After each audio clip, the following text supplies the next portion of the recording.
नमस्कार. वंदनीय दादांना आपण सगळ्यांनी प्रत्यक्ष रूपात बघितलं नसलं तरी दादांचं अस्तित्व आपल्याला आपल्या आयुष्यात जाणवत असतं.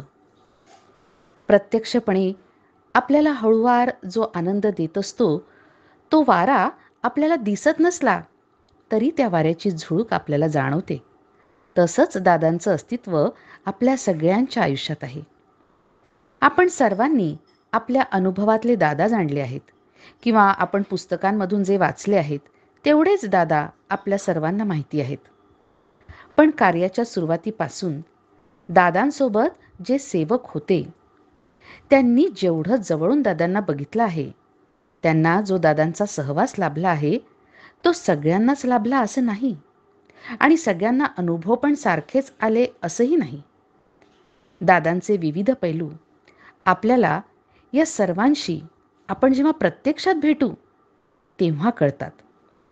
पण सगळ्यांनाच जे ज्येष्ठ सेवक केंद्रप्रमुख आहेत त्यांना भेटणं शक्य नाही.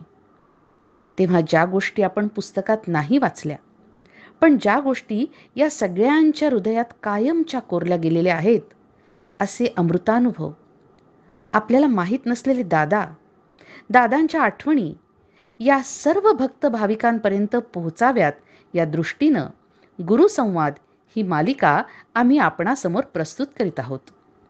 या मालिकेमधून आपण न ऐकलेले, आपल्याला माहीत नसणारे वंदनीय दादांसोबतचे या सर्वांचे सुखद क्षण अशा सर्व ज्येष्ठ गुरुबंधू भगिनी आणि केंद्रप्रमुखांकडून घेतलेल्या या मुलाखती आपण सर्वांना मार्गदर्शक आणि येणाऱ्या तरुण पिढीला प्रेरणा देऊन प्रोत्साहित करून कार्य पुढे नेण्याला निश्चितच मार्गदर्शक ठरतील. या सर्व मुलाखती या चॅनलवर आपणास बघायला मिळणार आहेत. तेव्हा या अमृतानुभवांचा आपण सर्वांनी लाभ घ्यावा ही आपण सर्वांना विनंती. शुभम भवतु. गुरुसंवाद मालिकेअंतर्गत आज आपण ऐकणार आहोत जोगेश्वरी केंद्राच्या ज्येष्ठ गुरु भगिनी डॉक्टर शैलजा वाघ यांच्या मुलाखतीचा भाग 2.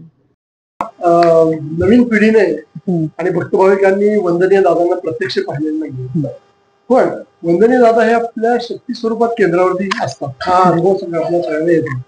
तर त्याविषयी आपण तुम्ही काय सांगू शकता? नवीन पिढीला तुम्ही कसे मार्गदर्शन? जसे राम, आपण आता त्यांना विष्णूचा अवतार म्हणतो, पण ते जन्माला येताना माणूस म्हणूनच जन्माला आले आणि त्यांच्यामध्ये देवत्व होतच. तसंच दादा पण माणूस म्हणूनच जन्माला आले, पण त्यांच्यामध्ये देवत्व होतं. कदाचित त्यांनी ते स्वतः ईशभक्तीने स्वतः करून घेतलं असेल, म्हणजे शक्ती आपल्यामध्ये ग्रहण करून देवत्व त्यांच्यामध्ये आलं असेल. पण आम्ही त्यांना जेव्हा बघतो तेव्हा देव म्हणूनच बघतो, पण माणूस म्हणून पण आम्ही बघितलेलं आहे त्यांना. जर नवीन आलेल्या मुलांना वगैरे, नवीन आलेल्या लोकांना दादा म्हणजे देव हेच फिलिंग असतं, त्यांनी पण आधी लक्षात ठेवायला पाहिजे की माणूस पण देवत्व पाहू शकतो. आपण पण त्यांच्यामधली काही गुण आपण आपल्यामध्ये जर इन्क्लूड करून घेतले तर आपल्याला पण थोडस तरी देवत्व, फुल नाही फुलाची पाकळी म्हणून थोडं तरी देवत्व आपल्यामध्ये येऊ शकतं. बर, दादांचे पुण्याचे एक भक्त, त्यांची एक फियाट गाडी होती, ती बॉम्बे पुणा टॅक्सी म्हणून ते वापरायचे.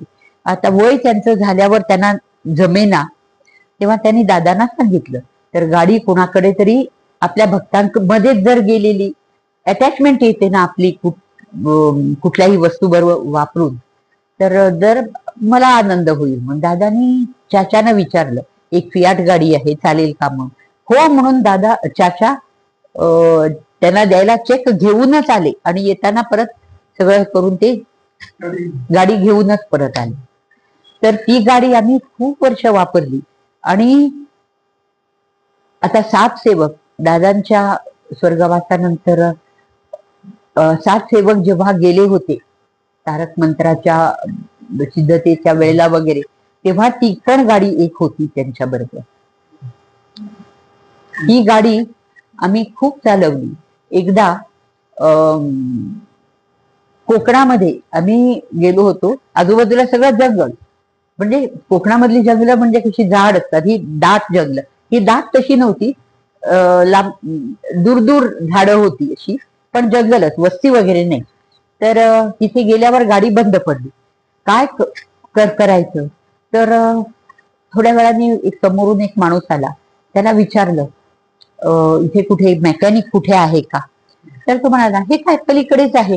तर असं गाडी बंद पडली ती अशी वळणावरती, आणि ते वळण असं काढून झालं की तिथेच मेकॅनिकाचं हे होतं.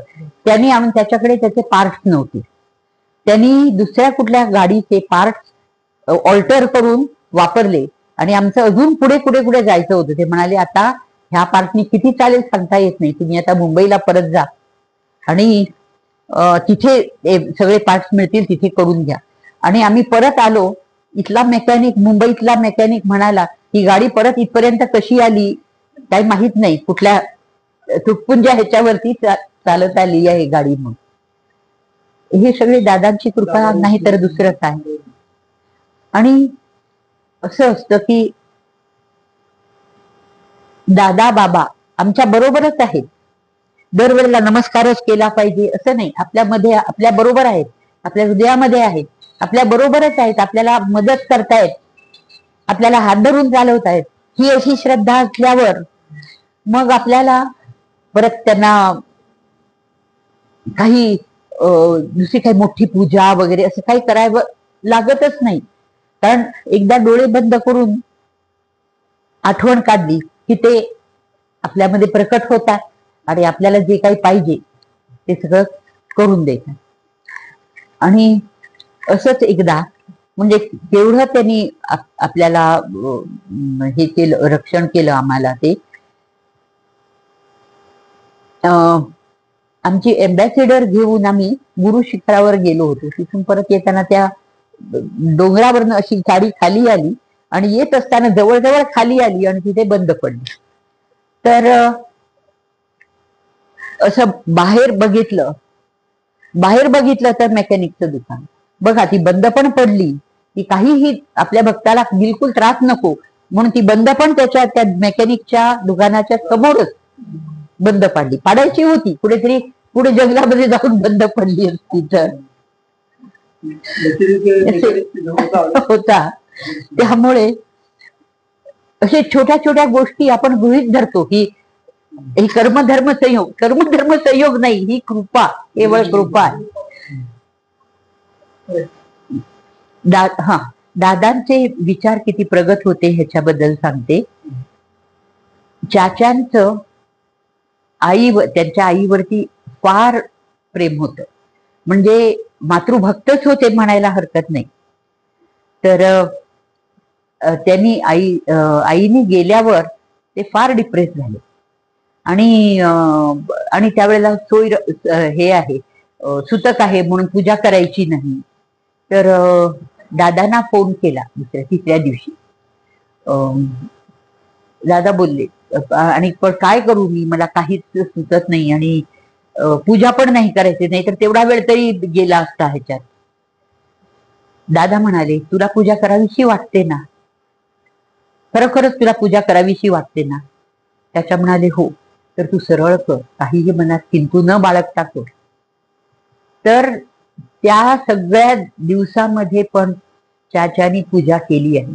म्हणजे ह्याचा अर्थ दादानी तुम्हाला मनाला समाधान होतं ना, तुम्हाला मनाला बरं वाटतं तर तुम्ही जरूर करा. म्हणजे किती प्रगत विचाराचे होते बघ. आणि आता एक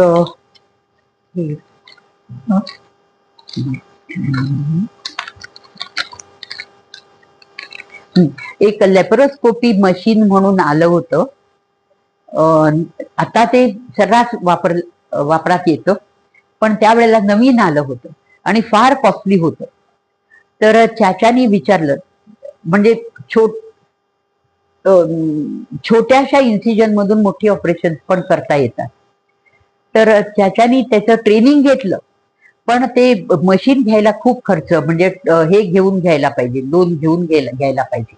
तर दादांना विचारलं, मी लेप्रोस्कोपी मशीन घेऊ का? तुझा हात दे म्हणाले. आणि हात घेऊन ही 2 बोट अशी आपल्या दोन्ही हातामध्ये असे धरले आणि दादानी अशी धरली बोट आणि डोळे बंद करून शक्ती प्रवाहित केली, असंच चाचा म्हणतात. आणि त्या बोटानंतर सोडली. आता जा, आता तुला ह्या बोटामध्ये त्या मशीन शिवाय सगळं होईल. आणि तेव्हापासून चाचांना पीबी करायची असते फिमेल ह्याच्यामध्ये. त्या पीबी मध्ये डायग्नोसिस करायला त्यांचं अचूक असायचं, त्यांचं एकही डायग्नोसिस त्याच्यानंतर चुकलेलं नाही, बरोबर डायग्नोसिस व्हायचं. आणि दादांच्या कृपेमुळे अजून एक, ज्या बायकांना मुलं होत नाहीत तसल्या पण खूप बायकांना मुलं झालेली आहेत. ऑफकोर्स ट्रीटमेंट तर द्यायलाच पाहिजे, त्याच्यात ट्रीटमेंट देऊ नको असं दादानी कधीच सांगितलं नाही. ट्रीटमेंट द्या, पण ट्रीटमेंट देणं आणि त्याला यश येणं ह्याच्यामध्ये जमीन आसमानाचा फरक असतो. अगदी मला तर चाचानी इन्फर्टिलिटीसाठी ट्रीट केलेल्या एकच बाईला मूल झालं नाही, ते तिचं कुठल्या तरी जन्माचं काही हे असेल, पण बाकीच्या सगळ्या बायकांना मुलं झाली. हे दादांचीच कृपा. हो. आणि मी MBBS, म्हणजे actually I can't do any operation, पण मी सगळ्या तऱ्हेची डिलिव्हरी केलेल्या आहेत. एवढं की फॉरसेप्स पण चाचाने नसताना काय करायचं, मग फॉरसेप्स लावायचा तो पण लावलाय. आणि ब्रीच डिलिव्हरी बहुतेक फार डिफिकल्ट म्हणतात, गायनॅकोलॉजिस्टना पण डिफिकल्ट जातं. ते ब्रीच डिलिव्हरी पण मी केलेली आहे. आणि एकदा तर सीझर करावा लागत होता, तर त्यावेळेला चाचा नव्हते, तर काय करायचं, तिथे आमच्याकडे एक व्यास म्हणून एक सर्जन, त्यांना गायनॅकोलॉजी बद्दल काहीच हे नाही, कल्पना नाही, ते सर्जरी करणारे सर्जन, त्यांना मी बोलवलं. ते म्हणाले मी अजून केलेलं नाही, तर काय करायचं. मी म्हटलं मी ऑपरेशन करते, तुम्ही फक्त माझ्या बाजूला उभे राहा आणि मला असिस्ट करा. आणि मी ते सिझेरियन पण केलं. ऑफकोर्स ते असिस्ट करायला होते. आणि युट्रस कट केल्यावर, युट्रस म्हणजे फार वास्क्युलर ऑर्गन असतं, फार ब्लिडिंग होतं. बहुतेक सर्जनना तेवढं ब्लड बघून सवय नसते. तिथे म्हणजे अरे बापरे एवढं, काही घाबरू नका, हे असंच होतं. आणि सगळं सरळ सरळ झालं सगळं. म्हणजे दादानी मला पण तेवढी शक्ती दिली आणि ते मी केलं. ऑफकोर्स ते होतेच मदत करायला, सगळे डॉक्टर व्यास होते. आणि या सगळ्या मी सांगता, ह्या सगळ्या टेक्निकल टर्म्स आहेत. या सगळ्या टेक्निकल टर्म्स आजच्या ह्याच्यात फक्त बघितलं तर कधी कधी शक्य नसतात, पण गुरु आशीर्वाद असला तरी हो, आशीर्वादामुळे सगळं मी करू शकले, नाहीतर जमलंच नसतं.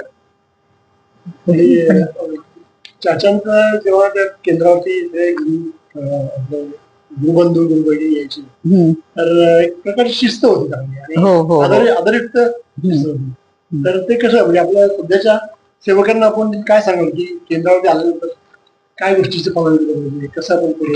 श्रद्धा. आपण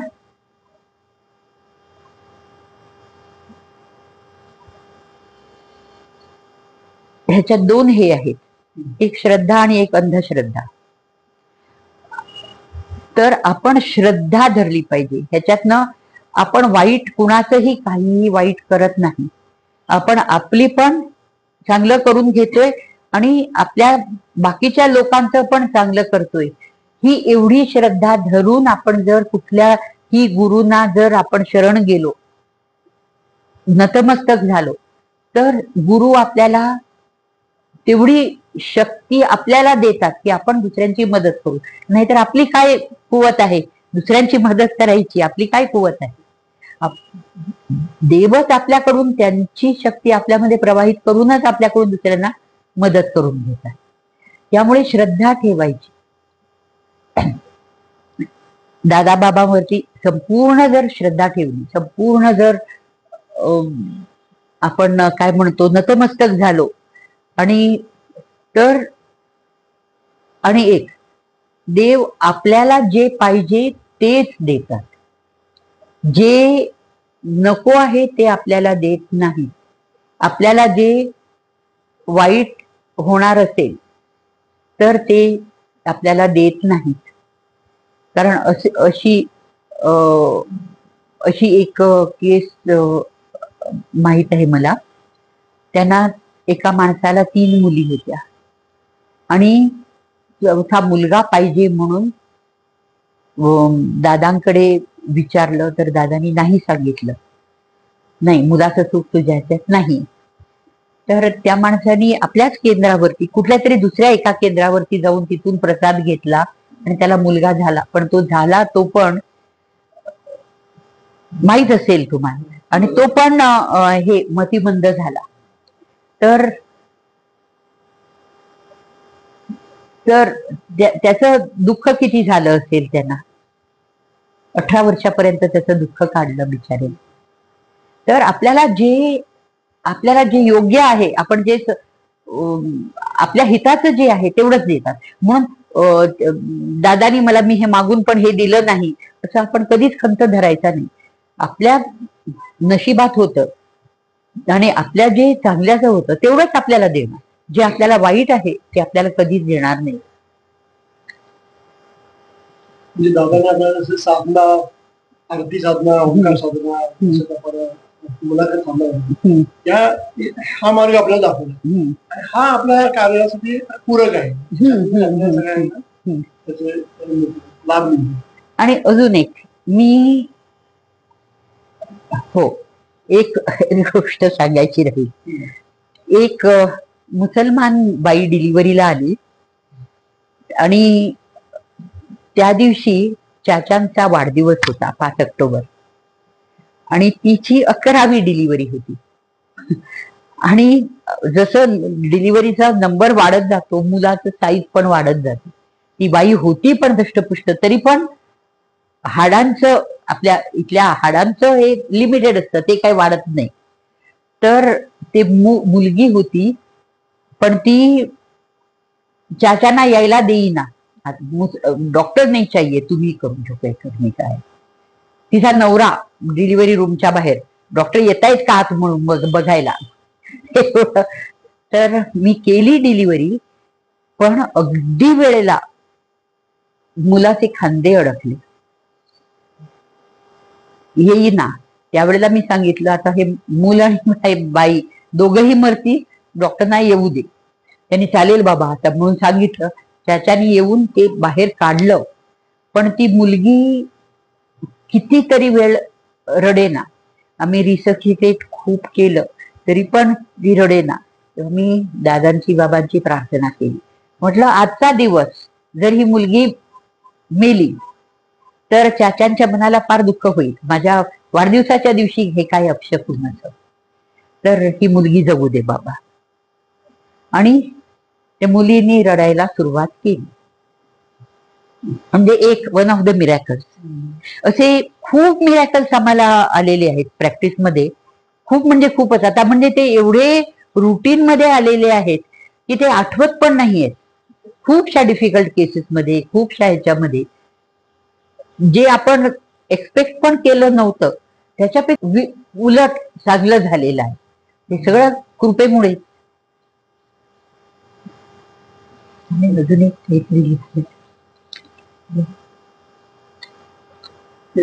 आता आम्ही करतोय. हा, एक मिनिट.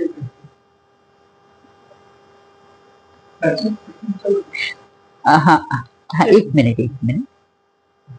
हा, आपल्याकडे मांद्रेकर म्हणून होते, माहित आहे ना भक्त. तर हा, पार्ल्याचे. तर त्यांचा मुलगा अमेरिकेमध्ये शिकायला गेला होता. तेव्हा तिथे अमेरिकेमध्ये कॉस्ट ऑफ लिव्हिंग फार जास्त असतं. म्हणून मेडिकल ह्याच्यामध्ये नवीन औषधं काही आली की अगोदर ती लॅबमध्ये त्याचं सगळं हे करतात, टेस्टिंग वगैरे, आणि नंतर प्राण्यावरती टेस्टिंग करतात. आणि ते सक्सेसफुल झाल्यावर मग त्याच्यामध्ये काही दोष जर नाही निघाला तर मग माणसामध्ये दोष हे करायची प्रथा आहे. तर हे त्या मांजरेकरांचा मुलगा आणि त्यांचे ते एकत्र फ्रेंड्स वगैरे असे 7-8 जण होते.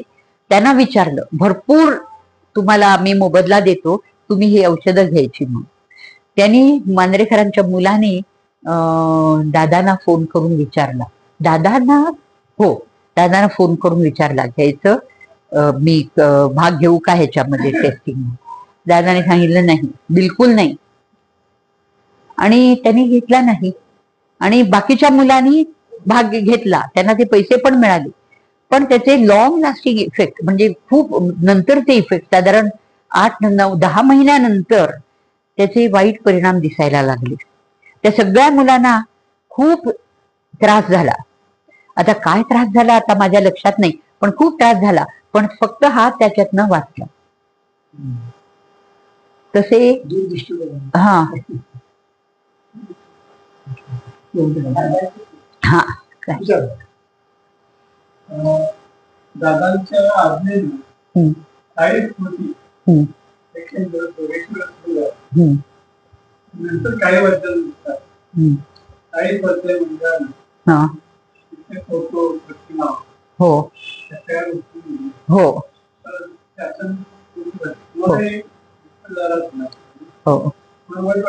हो हो फार वाईट वाटलं. ज्याच्या तर फार डिप्रेस झाले होते. हो फार. पण एक हे दादानी जो नाही आणि जो श्रीफळ दिलं होतं ते त्यांनी दूरदृष्टीने जमिनीमध्ये हे ठेवलं होतं, ते नेता आलं नाही. बाकीचे फोटो वगैरे सगळे नेले, पण ते श्रीफळ राहिलं. म्हणजे शक्ती मूळ जी होती ती राहिलं. आणि तसं करून चाचा फार डिप्रेस झाले होते. त्यांना खूप अगदी समुपदेशन करून करून करून त्याच्यातनं ते बाहेर आले. आणि त्यावेळेला आम्हाला 3 फ्रेंड्स होते. कोण बरं, मंगेशकर आणि 3 होते मित्र. हा तिघ होते. नाही तो लहान. हा नाही मंगेशकर आणि हा बरोबर हा हो. ते त्यांनी त्याच्यापैकी एक फार एक्सपर्ट होता. त्यांनी सगळे फोटो वगैरे सगळे तशाचा तसे करून घेतले. धुरी नाही, धुरी नंतरचा. हे दोघं मंगेशकर आणि प्रभू होते. प्रभू बरोबर.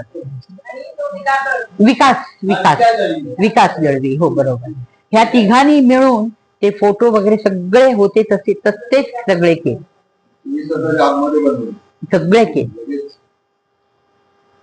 आणि असं आहे ना, आपण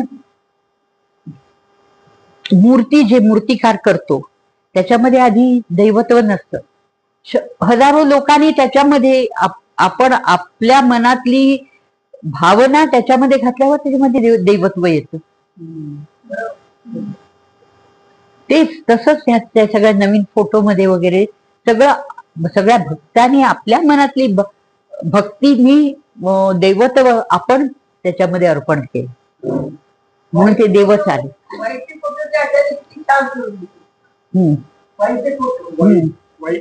हो हो हो हो हो हा निसर्ग आहे त्याप्रमाणे फोटो तयार केले. हो त्याला परवानंद झाला होता त्याच्यानं.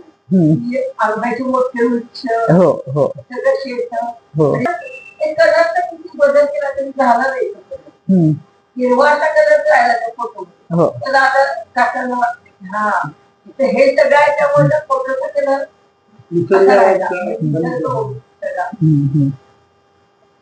ते पण फोटो खूप छान.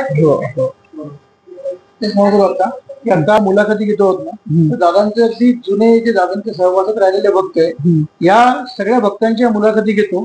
पण प्रत्येक मुलाखती घेतल्यानंतर दादांचा वेगळा पैलू आम्हाला दिसतो. म्हणजे तुमच्या फील्डमध्ये जे एक सामान्य माणसासाठी डॉक्टरी फील्ड त्यातलं काही ज्ञान नसतं, पण दादांना त्यातलं पण ज्ञान आहे. त्यात काय करावं काय नाही करावं, कुठली मशीन घ्यावी कुठली मशीन नाही घ्यावी, हे एक सामान्य माणूस त्याला देवाचा आशीर्वाद असल्याशिवाय शक्य नाही. तो दादांमध्ये जो पार्ट आहे हा तर तुमच्या मुलाखतीत समान. आता दादांनी आदर्शला काय केलं की सावित्री पुण्याचं दादा म्हणून आणि डोळ्याचं शक्ती तिने हलवलं ना, त्याचं उत्तर आलं की ते तो जे नागपूर प्रसाद दिला होता तो जमिनीत ठेवल्यामुळे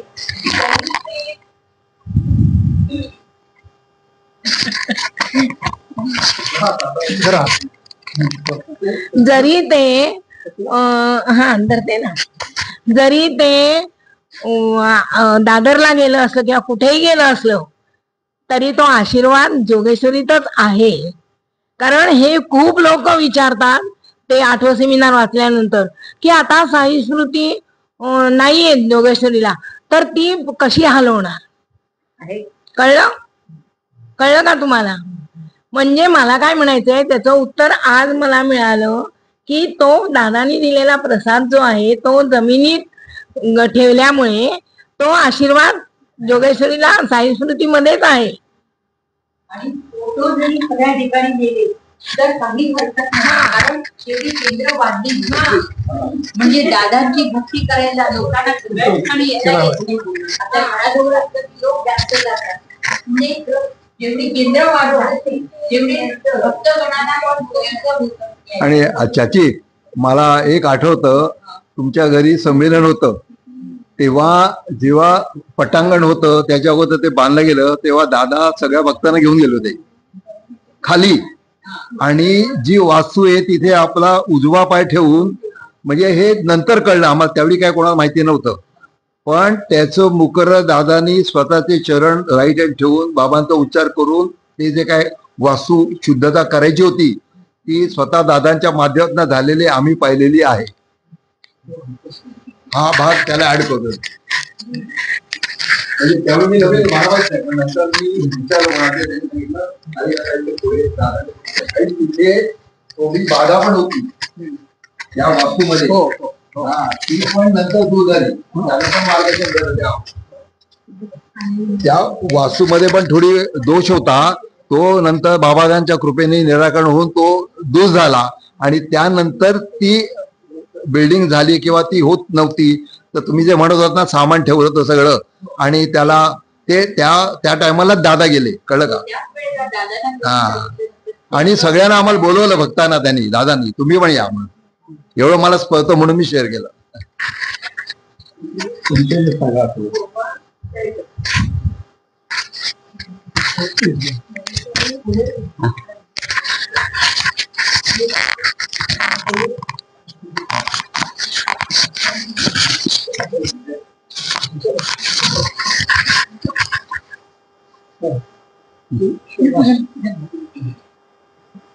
आपण आता सामाजिक ऋणवृत्तीसाठी जसं बघितलंय की वंदनी दादा मार्गदर्शन करतो की आपण जे सुविधा ठेवतो किंवा बऱ्याच ज्या दैनंदिन स्वरूपाचे पैसे जमतात तर त्याचा कसा विनियोग चांगला मार्ग होतो. हो.